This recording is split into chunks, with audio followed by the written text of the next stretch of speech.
Ganesha start ಮಾಡ್ಕೊಳ. ಇಲ್ಲಿ ಇಲ್ಲೋಡ ಹೇಳ. ಏನ ಹೆಸರು? ಗಣೇಶ ರೇಣುಕಾ ಪ್ರಸಾದ್. ಬನ್ನಿ ಬನ್ನಿ, ಇಲ್ಲಿ ಹೇಮಂತ್ ರಾಜ್ ಇದ್ದಾರೆ. ಮಸಾಲೆ ಹುಡುಕ್ತಿದ್ದಾರೆ ಅವರು. ಮಸಾಲೆ ಯಾವುದು ಅಂತ ಗೊತ್ತಿಲ್ಲ.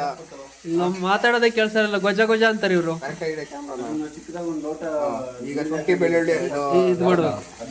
ಚಿಕನ್ ಮಸಾಲವನ್ನು ಅರಿದು ಲೋಟಕ್ಕೆ ಹಾಕುತ್ತಿದ್ದಾರೆ. ಯಾಕೆ ಅಂತ ಗೊತ್ತಿಲ್ಲ. ಹಿಂಗ್ ಮಾಡ್ಬೇಕಾ?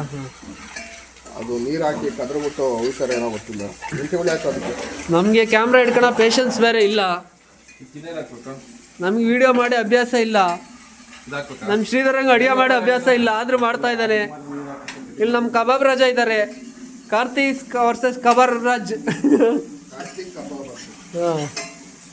ಕಬಾಬ್ಗೆ ಕಲಿಸ್ತಾ ಇದ್ದಾರೆ, ಫಿಶ್ ಕಬಾಬ್ಗೆ. ಭಾಷಾ ಫಿಶ್ ತಗೊಂಬಂದಿದ್ದಾರೆ. ಅದು ಕಲಿಸ್ತಾ ಇರೋದು ಒಳ್ಳೆ ರೆಡ್ಗೆ ಇದೆ. ಎರಡು ಏನೇನು ಹಾಕಿದ್ದೀರಾ ಇಂಗ್ರೀಡಿಯೆಂಟ್ಸ್ ಸರ್?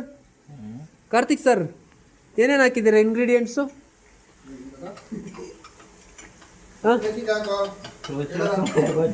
ಎರಡು ಮೊಟ್ಟೆ ಎಗ್ ಹಾಕಿದ್ದಾರೆ.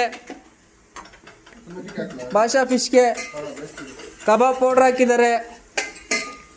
ಎಲ್ಲ ಮಿಕ್ಸ್ ಮಾಡಬೇಕು. ಮತ್ತು ಇಲ್ಲಿ ನೋಡಿ, ಇಲ್ಲಿ ಗರಂ ಮಸಾಲ ಅದು ಇದೆ. ನಮ್ಮ ಹೇಮಂತ್ ರಾಜ್ ಅವರು ಖಾರದ ಪುಡಿ ಜ್ಯೂಸ್ ಮಾಡ್ತಾವ್ರೆ. ಖಾರದ ಪುಡಿ ಮಸಾಲ ಜ್ಯೂಸ್ ಯಾರಿಗೆ ಕೊಡ್ತಾರೋ? ಬೇಡ ಬೇಡ, ನಂಗೆ ಬೇಡ. ಹೌದಾ? ಯೂಟ್ಯೂಬ್ ಲೈವ್ ಹೆಂಗಲ್ಲ ಮಾಡೋದು?